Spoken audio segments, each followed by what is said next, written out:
खुदा उनका नाम मुबारक हो। मैं एक आयत आपके सामने और पढ़ना चाहूँगा, जकरिया नबी की किताब। इससे पहले कि हम दुआ में जाएं, जकरिया और उसका पहला अध्याय। ये तब है जब यहोवा अपने लोगों की सुधि लेते हैं।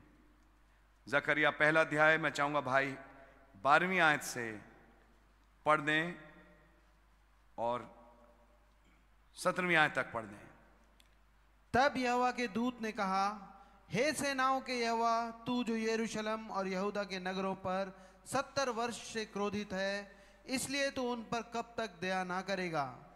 70 वर्ष से आप क्रोधित हैं प्रभु, कब तक आप अपनी प्रजा की ओर नहीं फिरेंगे? ऐसा हो सकता है कोई भाई, कोई बहन अपने जीवन में एक ऐसा फेज महसूस कर रहा है कि लगता है खुदा ने छोड़ दिया। हो सकता है कोई परिवार एक फेज से गुजर रहा है, लगता है नहीं कि खुदावन साथ में अब डील कर नहीं रहे। तो सवाल है कब तक लॉर्ड? 70 साल तो पूरे हो गए, पिटाई पूरी हो गई, अब कब तक लॉर्ड? आगे पढ़िए। और यहोवा ने उत्तर में उस दूत से जो मुझसे बातें करता था अच्छी अच्छी और शांति की बातें कहीं जी। तब जो दूत मुझसे बातें करता था उसने मुझसे कहा, तू पुकार कर कह कि सेनाओं का यहोवा यूं कहता है, सेनाओं का यहोवा यूं कहता है, मुझे यरूशलेम और सयोन के लिए बड़ी जलन हुई है। मुझे यरूशलेम और सयोन के लिए बड़ी जलन हुई है। एक जलन मेरे अंदर उठी है जब मैं सयोन और यरूशलेम को अपना देखता हूं। ये सयोन यरूशलेम कौन? मेरी प्रजा, मेरे लोग जो मेरे नाम के कहलाते हैं। आज जब मैं इनको देखता हूं तो मेरे अंदर एक बड़ी जलन उठ रही है। पढ़िए आगे। जो जातियां सुख से रहती हैं उनसे मैं क्रोधित हूं, क्योंकि मैंने तो थोड़ा सा क्रोध किया था, परंतु उन्होंने विपत्ति को बढ़ा दिया। अब उल्टी बातें चालू हो गई। मैंने तो थोड़ा ही क्रोध किया था, उन्होंने तो कुछ जरूरत से ज्यादा पीट डाला इन लोगों को। आ रही है समझ में? मैं इन तमाम जातियों से बदला लूंगा। आगे। इस कारण यहोवा यूं कहता है, इस कारण यहोवा यूं कहता है, अब मैं दया करके यरूशलेम को लौट आया हूं। I am returned to Jerusalem with mercies. One of these days, I am returned with that last pull. I am returned with the promise of a white horse rider. I am returned to deliver this people.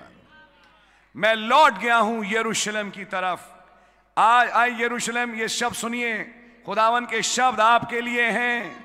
जब rapture बहुत करीब है, मैं यरूशलेम की तरफ मुड़ चुका हूं। क्या कह रहे हैं? आइए हम सब बोलें, मैं यरूशलेम की तरफ मुड़ चुका हूं। यह क्या खुशी की बात है? आपकी तरफ माय ब्रदर, आपकी तरफ माय सिस्टर, प्रभु मुड़ चुके हैं। इस बात को आज शाम समझें। आइए पढ़ें 16वीं आयत भाई। इस कारण यहोवा यूं कहता है, अब मैं दया करके यरूशलेम को लौट आया हूं। हाँ। मेरा भवन उसमें बनेगा और यरूशलेम पर नापने की डोरी डाली जाएगी। जी। सेनाओं के यहोवा की यही वाणी है, मेरा भवन बनेगा और मेरी डोरी वहां नापने की लगाई जाएगी। 17वीं आयत। फिर ये भी पुकार कर कहे कि सेनाओं का यहोवा यूं कहता है, यूं कहता है, मेरे नगर फिर उत्तम वस्तुओं से भर जाएंगे और यहोवा फिर सयोन को शांति देगा और यरूशलेम को फिर अपना ठहराएगा। फिर से अपना ठहराएगा। यानी जो महिमा पेंतिकुस्त के दिन थी, उसी महिमा को लौटा के लाएगा। जो जलाल तब दिखता था, उससे कहीं बड़ा जलाल इस पिछड़े भवन का होगा। यह मेरा वायदा है। ये तब हुआ जकरिया के द्वारा, जबकि लोग परेशान थे, हतोत्साहित थे। खुदा ने उत्साह बढ़ाने के लिए नबूवतें चालू करी और लोगों ने उठ के काम चालू किया और खुदा ने उन्हें बहाल किया। हालेलुया। क्या ये वचन आज शाम आप सुन पा रहे हैं?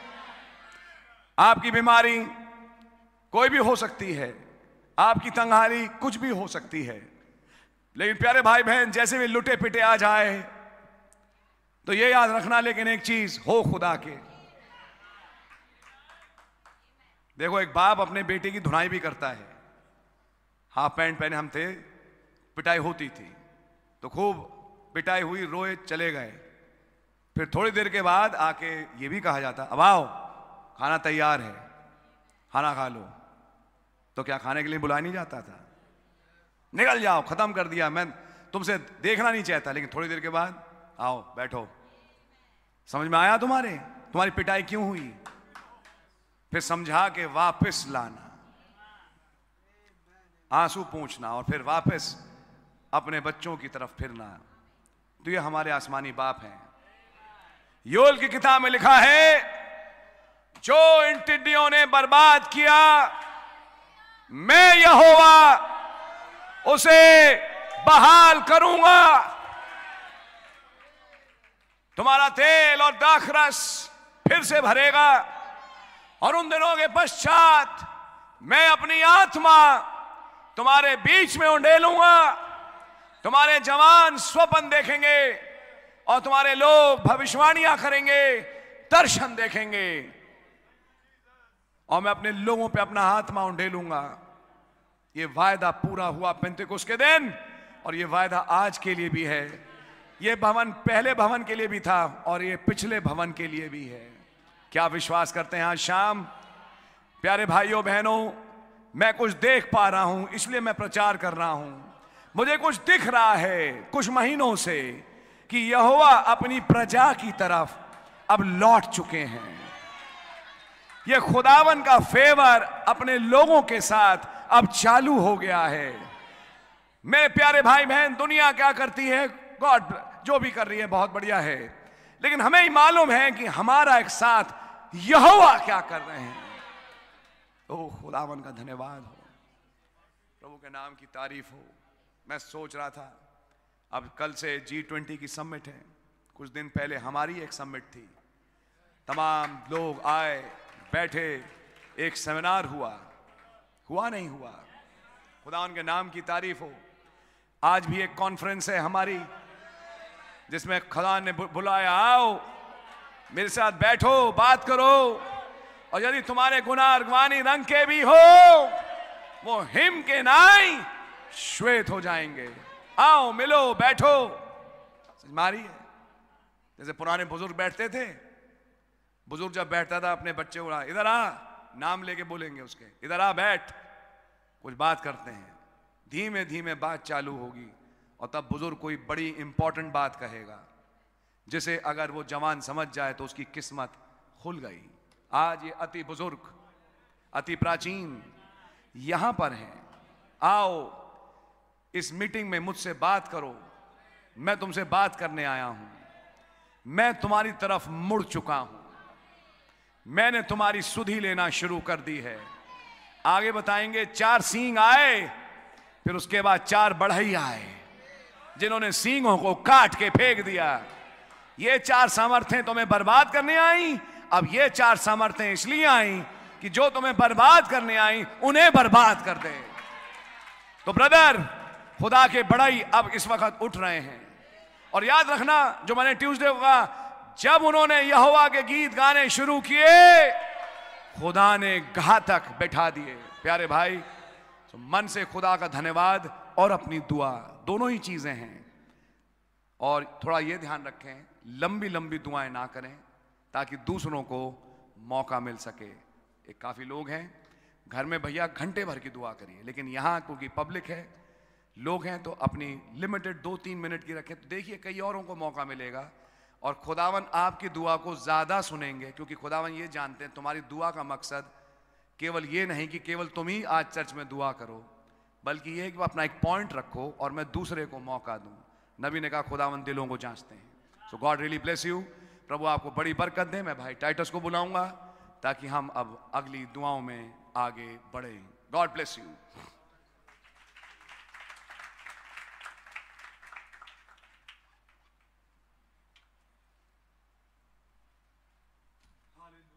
प्रभु का बहुत बहुत धन्यवाद करते हैं। हमारे कितने प्यारे प्रभु हैं, हमें कभी नहीं छोड़ते। एक दूध पीती, एक माँ दूध पे बच्चे को भूल सकती है, लेकिन हमारा पिता नहीं भूलता। हम गलती कर जाते हैं, लेकिन प्रभु हमें क्षमा करते हैं। हाँ? जैसे एक शारीरिक पिता भी अपने बच्चों को क्षमा करता है, वो भी हमें क्षमा करते हैं और हमारी ओर फिर आते हैं प्रभु जी, और हमें फिर से बहाल करते हैं। प्रभु का हम बहुत बहुत धन्यवाद करते हैं। हमने ऐसा खुदा पाया है। हम उससे जब प्रार्थना करते हैं, हमारी प्रार्थना को जवाब देते हैं और सुनते हैं। हम प्रभु का बहुत बहुत धन्यवाद करते हैं। जो कुछ भी हमने खोया, उनका वायदा है वो हर एक चीज़ वो रिस्टोर करेंगे और कर रहे हैं। हम प्रभु का बहुत बहुत धन्यवाद करते हैं। आप खुद देख लीजिए कितनी अद्भुत रीति से प्रभु इन दिनों में हमसे बातचीत कर रहे हैं, हमें तैयारी बख्श रहे हैं अपने साथ रैप्चर में ले जाने की। प्रभु का बहुत धन्यवाद करते हैं। कोई भी एक भाई प्रार्थना में अगुवाई करे।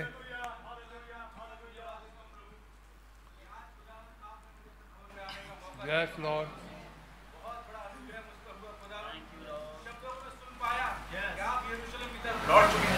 Yes Lord. मैं बड़ा धन्यवाद देता हूँ खुदा, बड़े अद्भुत तरीके से प्रभु आप आए और आपने बातचीत करी खुदा, और आपने बताया प्रभु भाई में से